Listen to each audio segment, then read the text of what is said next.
Good morning. Today is the 8th day of Sivan, the 14th of June.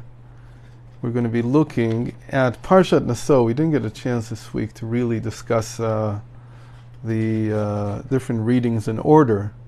So we'll just focus on one of the main topics of the Parsha, which we didn't discuss in previous years, which is called the suspected adulteress.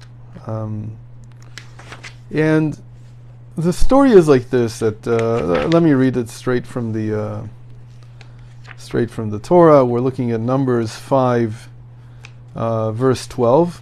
Speak to the Israelites and say to them, should any man's wife stray, and he suspects that she was unfaithful to him by letting some other man lie with her carnally, unbeknownst to her husband. She was secluded, perhaps defiled, but there was not a witness, not even one, against her. And she was not seized, meaning this didn't happen by force. This is something she did willingly. And all this is if a spirit of suspicion has come upon the husband, and he had warned his wife beforehand not to be with this man, and she defiled, or a spirit of suspicion had come upon him and he had warned his wife and she might not have been defiled. So, if all these conditions are met, the man must bring his wife to the priest and bring her offering for her 1/10 of an ephah of coarse barley flour. He must neither pour oil over it, he must neither nor put frankincense on it, for it is a grain offering. Jealousies, it's an offering of jealousy, a grain offering of remembrance, recalling iniquity. So, basically the situation is like this, that someone suspects his wife of adultery. It's not that he doesn't know. And I think we may have talked about this at some point regarding one of the great Hasidic sages, Reb Tzadok of Lublin, but in any case, what we're really trying to do is to put the man's suspicions to sleep and to rest.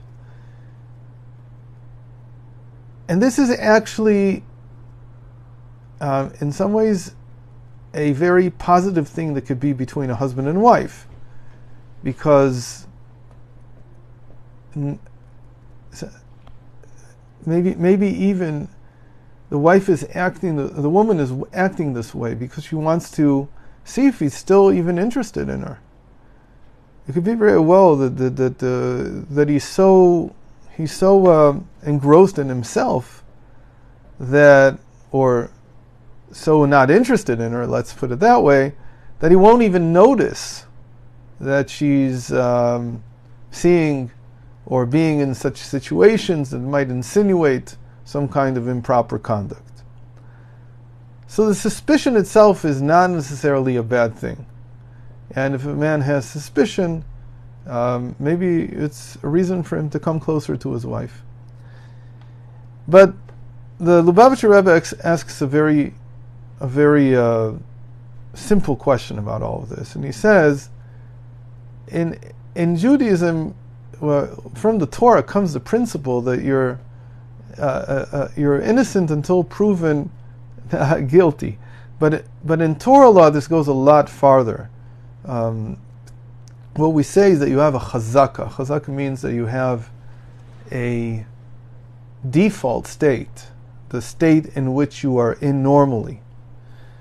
And so a person has a default state of being truthful.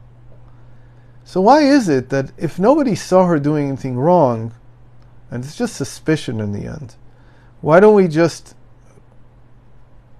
put everything aside and just say, in the end, she has a chazaka of being truthful.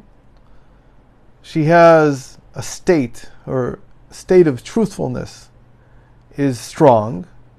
And even if it's been weakened a little by everything that's happened, it's not really a reason to take her through this whole ordeal and to give room to suspicion. You could just solve it very quickly. So obviously, again, to put things in perspective, if we're looking at the man's suspicion, then it's not going to help that we give him a legal argument. He's going to want to do something. So from the practical side, you can understand why this is needed. But still, the legal side needs to be understood. Why is it not this way?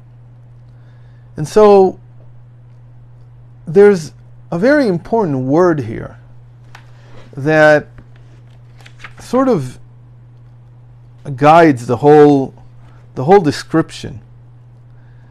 And the thing is that it says that she was secluded. V'nistera. She is secluded from everyone's eyes, especially from her husband's eyes. This word, to go into seclusion, is, from a Hasidic perspective, you could call it isolation. It's not just seclusion; it's much deeper.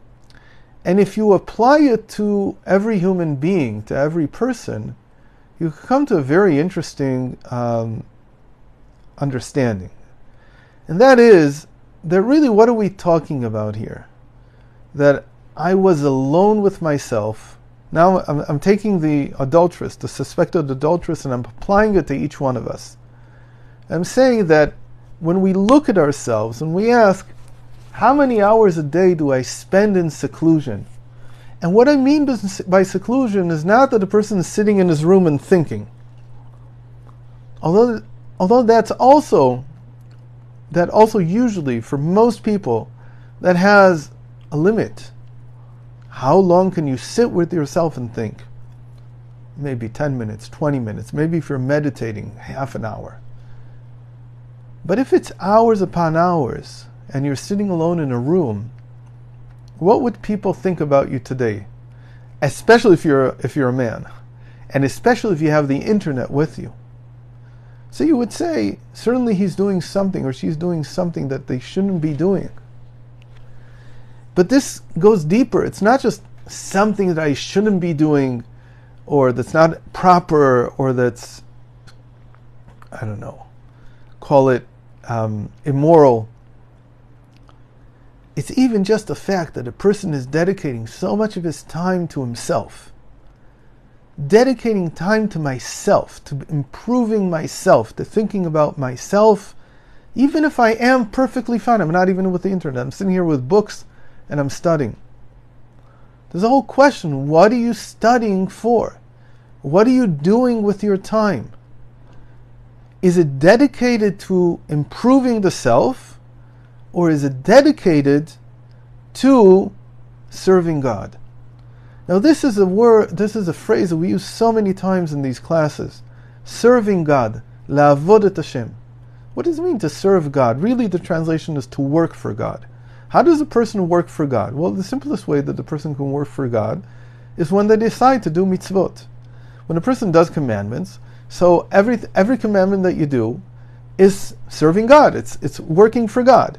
When I pray in the morning, I can think about it as my self-betterment, because it makes sense to me that I should be praying and pouring my heart out, and it's a good thing to speak out your problems and voice them and so on. Or I can think about it that this is something that God commanded me to do. It's both things. But the question is, what is the major object? What is the major goal of what I'm doing?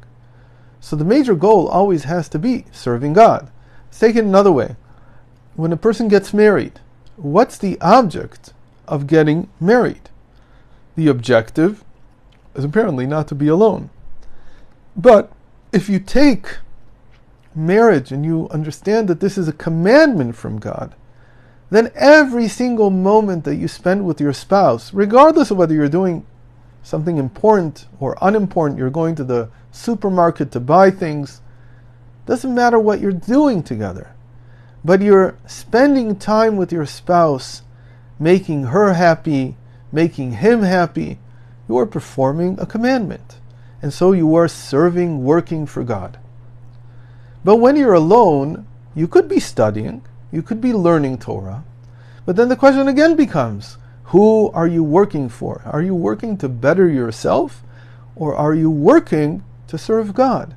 And it happens to be that on the way, God commanded me to study Torah, and Torah is a difficult intellectual endeavor. So of course my mind has to be involved, and I have to think deeply. and I become smarter along the way, and maybe I know more about the world, and so on. But really, in the end, it's an act of serving God. The Baal Shem Tov, about this word seclusion, quotes the verse in Jeremiah 23:24. If a man secludes himself in a secluded place, do I not see him? Says God. So that's a verse that seemingly says something very simple. God sees everything. He's omnipresent, he's omniscient. But the Baal Shem Tov explained it like this, that if a person goes into seclusion, and really in Hebrew, the way that the verse is phrased, it's imistater ish b'mistarim ve'ani lo erenu. If a person goes into seclusion and is involved with the I, with the ego, with the self, even if he's doing perfectly fine things, then the continuation is lo erenu. I will not see him, says God. Meaning, it's like he doesn't exist. Why? Because he's working for himself. We were created. The purpose of man is to serve God.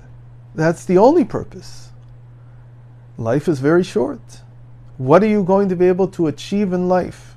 The only thing you can really achieve is say, I dedicated, like Ecclesiastes says at the end of his book, Kizeh kol adam. All of life is, all of man is to serve God, is to follow God's commandments. And so, if I'm secluded, and all I'm thinking about is the I, says God, I don't see him. But, says the Baal Shem Tov, if you read it like this, if a person is secluded in a secluded place, and the I is not, that's how it would translate. I'm just moving the comma. He's just moving the comma within the verse. Er'enu ne'um Hashem. Then I will see him, says God. Then he and I are together. So what's the idea here? That when a person goes into a secluded place, the reason that he doesn't have a default state of truthfulness, of being there to serve God, is because our default is to serve ourselves. That's our real default state. That's our animal soul. That's our basic mode of being. Our basic mode of being is survivability. And we try to serve that survival. And so we constantly are trying to fulfill our needs. And so when we go into a secluded place, we don't have the default honest state. Because when it comes to being alone, we're mostly interested in ourselves. So therefore, you have to cleanse yourself of this. There's suspicion upon you. And here the meaning is that the person should suspect themselves. Why am I picking up the phone now? Why am I sitting alone in my room? Why am I doing these things? Am I doing it because I want to serve God, or am I doing it because I want to serve myself, my self-needs, my self-purpose? That's the question. Now, not every person can turn every single moment of their lives into a dedicated service of God. It's not that every person can reach 100% of the time that they're awake, that they're a dedicated servant of God. It's very difficult. I think that in our generation, the Lubavitcher Rebbe was one of the greatest examples of this. Every single moment of his waking day was dedicated to serving God. Really, people saw this with their eyes. The Rebbe never sat there reading a magazine. He never sat there reading a paper for its entertainment value. Everything he did was dedicated to either helping someone else or to serving God. Can I say about every single moment that he learned Torah, that every single moment was dedicated to performing the commandment to study Torah? I don't know. But I imagine that every moment he tried to catch himself, to see, what am I doing this for? Am I doing this for myself, or am I doing it for God? So not everybody can reach that level, obviously. But it doesn't take more than once or twice a day when we catch ourselves and say, why am I sitting here? What am I doing right now with my time? This is the great reason that the Torah came down into the world. This is the great reason that God gave the Torah in the first place, which we just celebrated in Shavuot, the Feast of Weeks. The giving of the Torah on Mount Sinai was in order to allow us to dedicate our time to serving God. Now, on the face of it, when somebody puts tefillin on, puts phylacteries on, and is praying, it's not something that somebody would normally do. But there are general overarching principles in the Torah that have to do with even turning my simple day-to-day affairs into divine service. These are called Bechol Drachecha De'eu. Know Him, meaning know God, in all your ways, meaning in all your endeavors, in all that you do. We'll need to speak about that at some other point, but it's just to give an idea that really if a person thinks about it and is conscious of it and is not in seclusion, in a state of just falling into the eye and secluding himself from divine service, they can easily, every one of us can easily find an hour or 2 or 3 a day in which everything that they do is done to serve the Almighty. Thank you very much for joining. I wish everyone a Shabbat Shalom, a peaceful Shabbat and a healthy Shabbat, and we should be able to meet again on Sunday. All the best.